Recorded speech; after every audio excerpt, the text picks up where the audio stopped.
everybody, and welcome to another episode of Court Time with Crina Mustafa. I'm, of course, Crina Mustafa, and today I'm joined by friend of the show, recurring guest, Ben Lewis of Matchpoint Canada and Sportsnet. Ben, how you doing? I'm doing great. Happy New Year. Super happy to be back on the show. And I know we've discussed kind of adjusting our internal clocks and our schedules during the Australian Open because it's through all hours of the night. But so far, through a few days, I'm holding up, honestly.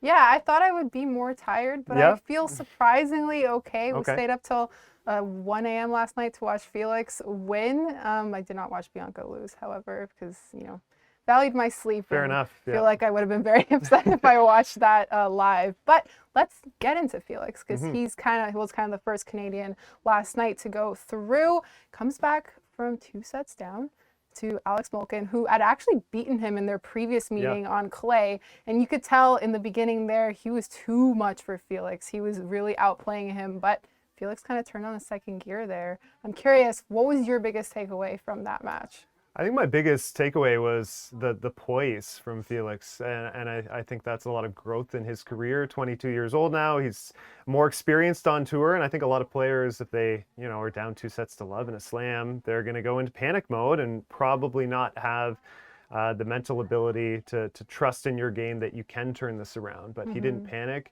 I sort of thought of his French Open match last year, first round. He was actually down 2 sets to love to Juan Pablo Varillas. Nothing was really working for him, and he was able to kind of flip the script and change tactics there. And he did the same against Molcan, who's a strong lefty player, giving him a lot of troubles. And Felix was completely out of rhythm for the first 2 sets. So I don't know if this is a trend that's kind of starting with Felix as like a slow starter. That's a bit of a vibe I'm getting. Vasek Pospisil in the All-Canadian first round matchup raced through that first set between them 6-1, and Felix was out of sorts there. So if that's something, maybe he has to go back to the drawing board and say, like, why am I sort of starting off these matches a little slowly? But at least you can trust in his poise that he's not going to panic if he is behind. Yeah, I think to me, first of all, it's a bit stressful to watch him have these slow starts as a fan and like as a person covering him. But I think he's just kind of letting his opponent play their game at the beginning. And I think that's why he's kind of getting overwhelmed instead of imposing himself onto his opponent, because I feel like that's when he is most successful in his matches. But yeah, I think from going on from here, his next opponent is going to be Cherundolo. 28th seed at this tournament. That's not going to be an easy matchup either. So I feel like he's going to need to have a stronger start in order to maybe feel less tired, more confident, whatever it is moving forward, because as you keep going, obviously you're going to run into higher seeds and really tough matchups. But moving on to the other Canadian who won, Denis Shapovalov, which was a nice surprise to watch this morning. I watched the last set and watched him beat Taro Daniel in straight sets, which was actually really, really nice to see. Is this like a solid win for him? Like, what's kind of your confidence in Shapo now going forward, and what's his kind of ceiling? Because he could run into Medvedev. Yeah, so my confidence in his tennis, I think this is probably the highest it's been since the start of 2022, which if we date back to last year, him being in the quarterfinals of this tournament and in a 5th set with Rafael Nadal, the eventual champion. And at that time, I'm sure we felt very strongly about Denis Shapovalov. Then he endured a pretty tumultuous up and down season, I think we can safely say, especially that midpoint of the year. He wasn't winning much of anything. But I feel like he's sort of flipped the script kind of post-US Open. Just looking at some of the stats, he's 16-6 since the US Open, 2 singles finals, and he just looks a little more confident in his abilities in his game. He's not overplaying, but he is playing his aggressive game style, which he has to do. He's coming to net. Like the standout stat to me against Taro Daniel, Shapovalov had 53 winners in that match, and Daniel had 8. I mean, that's a wide margin. Quite significant. I know Daniel's sort of the counterpuncher style, but that tells you that Shapovalov is trusting in his big game ability.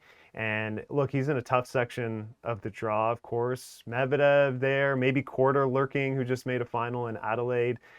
Denis played Medvedev very close, actually, in the finals of Vienna, just in the fall, 3-set match. So I feel like he's nearing his ceiling of what we've seen from him as a player, and this is the most confident I've been in him in probably a year's time, Yeah, I think, and you kind of touched on it, where after the U.S. Open, it kind of flew a little bit under the radar just because Felix was playing so incredibly well and was kind of like the best player. But Shapo was actually putting together a nice amount of wins and a nice amount of matches under his belt.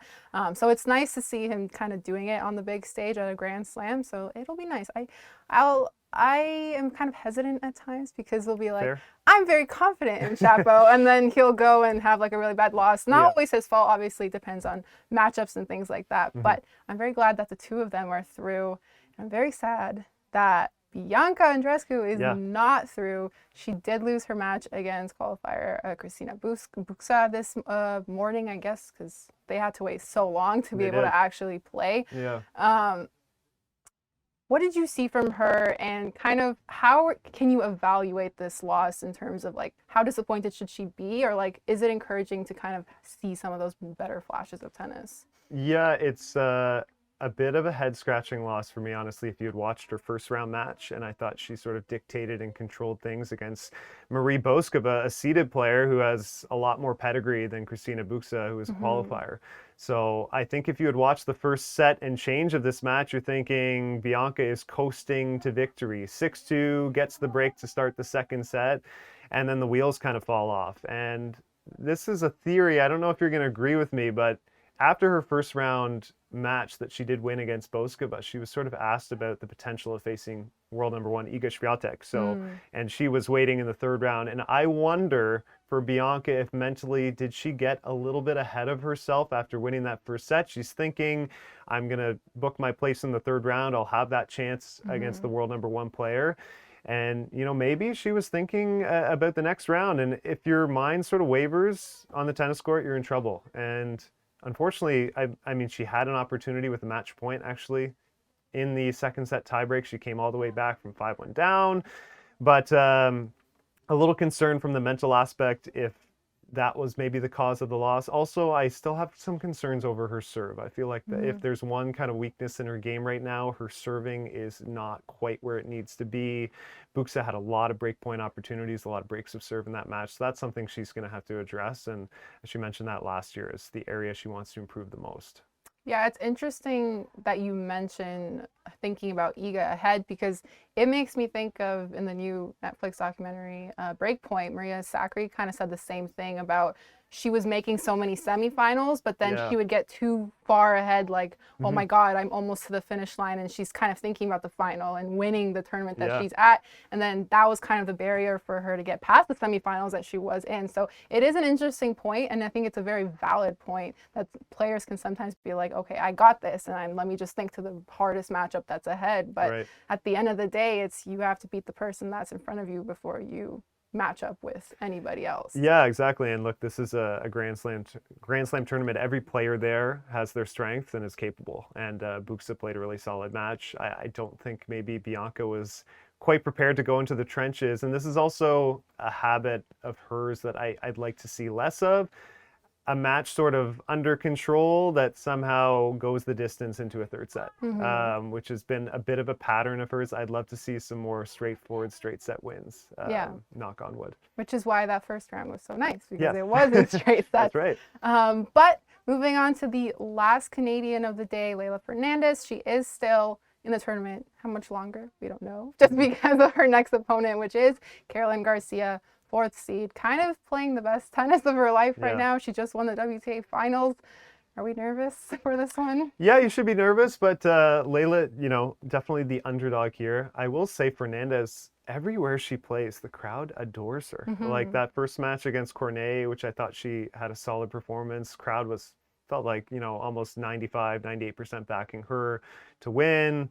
We saw her relationship with the crowd at Flushing Meadows at the U.S. Open, really embraced her energy and enthusiasm. I think the way she competes and fights really pleases the fans. So I think she'll have a lot of support against Caroline Garcia. Maybe the underdog factor helps. But Garcia, you're right, has been on fire just sort of since the tail end of last year. U.S. Open semifinals, beats Sabalenka in Fort Worth for the WTA finals win. Definitely the best of her career.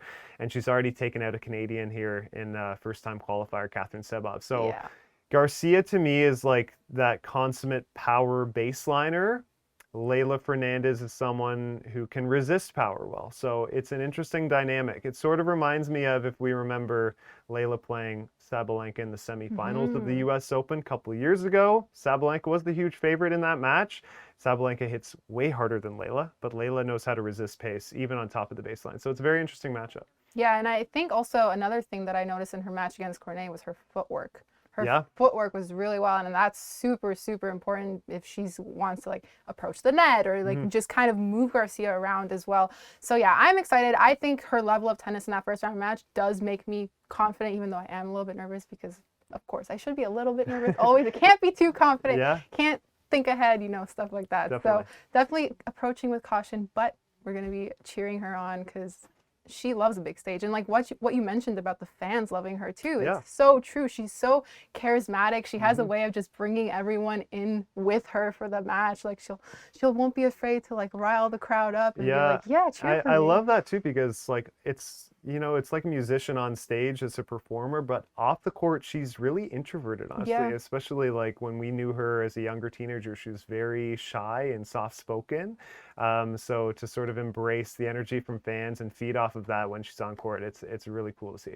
Absolutely. And then let's get into some of the extra storylines that are non-Canadian. I think the first one we have to talk about is Rafa, just because he is out in 3 sets against the American Mackenzie McDonald.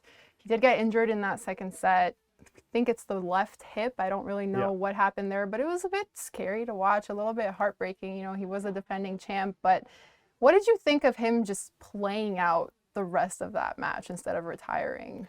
Yeah, he spoke about that and said as the defending champion, he felt like he owed it to the crowd maybe to play out towards the end of the match, even if his mind is wandering on maybe I need to shut this down. He said he was playing with an obvious limitation, not hitting his backhand. You could see not running. He wasn't capable of running at that point.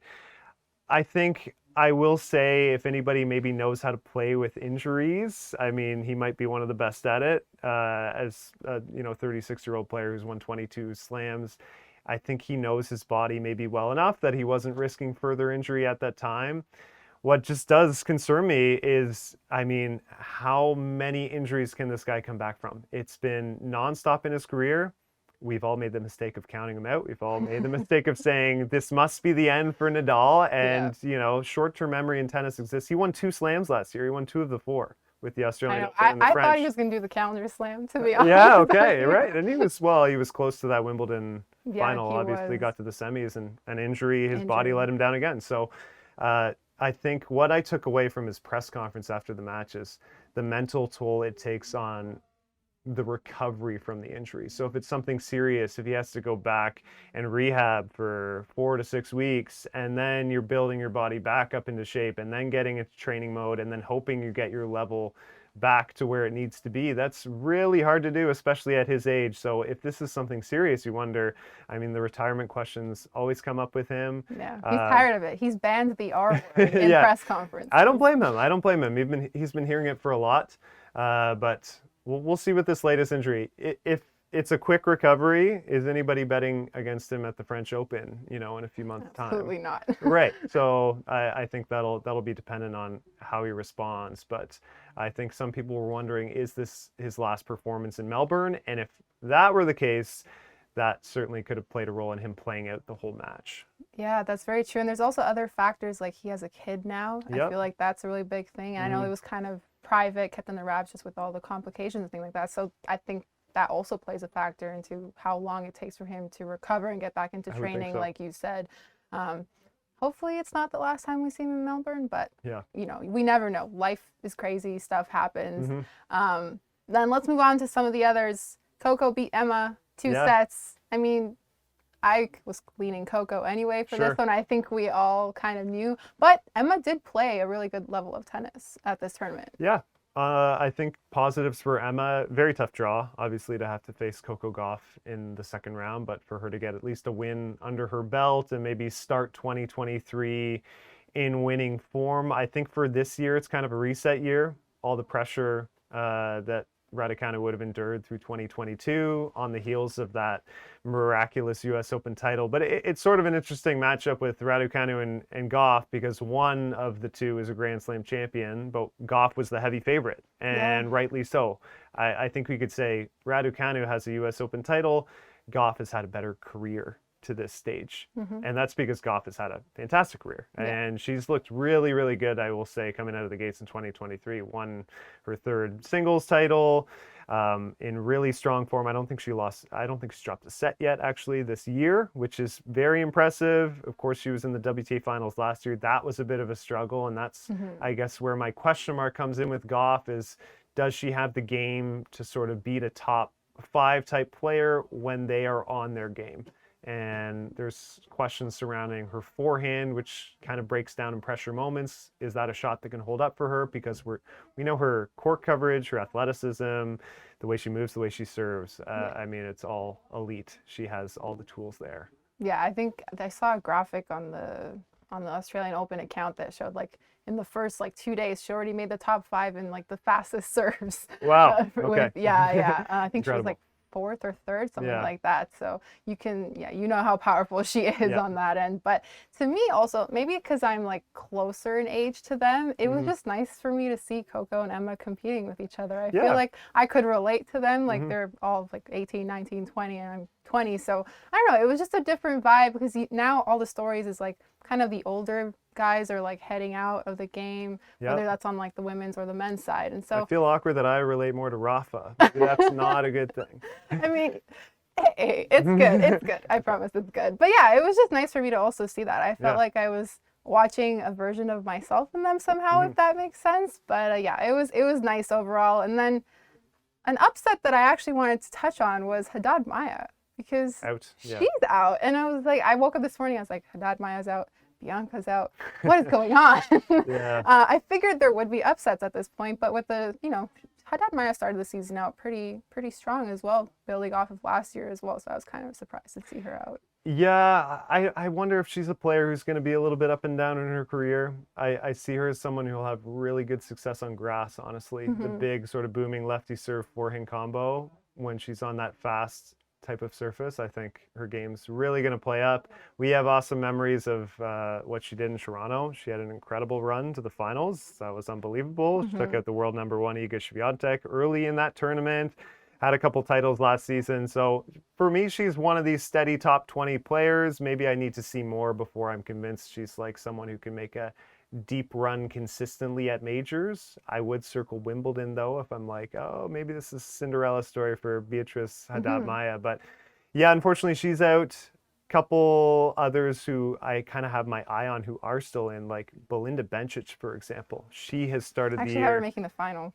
There you go. I like that pick. I mean, she opened the year with a title in Adelaide, and actually the tail end of last year, I mean, Switzerland won the Billie Jean King Cup. She didn't lose a single match through that tournament, so kind of carried the Swiss to a title there. She's playing some of the best tennis of her life right now, and I feel like she's flying a little bit under the radar. Yeah, which is good. It might be good for her to not have that attention on. But yeah, I'm glad you brought that up, because I did my bracket pre-tournament, and I had her and Pegula in the final. Okay, I like Pegula that. As champ, because I'm kind of leaning towards her right now. But we'll see what happens. Let's continue to mess up our sleep schedule. It's been good for now. It's been good for now. Yep. But is there anything you'd like to promote? Any episodes or something that you're working on? Yeah, well, we got more Matchpoint Canada episodes coming for sure. So you can find us on Twitter and Instagram. I'm hoping, fingers crossed, that Renee Stubbs, a great doubles champion and actually an Aussie former player as well, will be on our next episode. So check it out. We'll be talking more Australian Open there. That's very exciting. As always, thank you for taking the time to be on the show with me. It was so much fun. I'm excited for more Australian Open tennis. Thank you guys for tuning in. And next week, we'll have another special Australian Open episode with another special guest.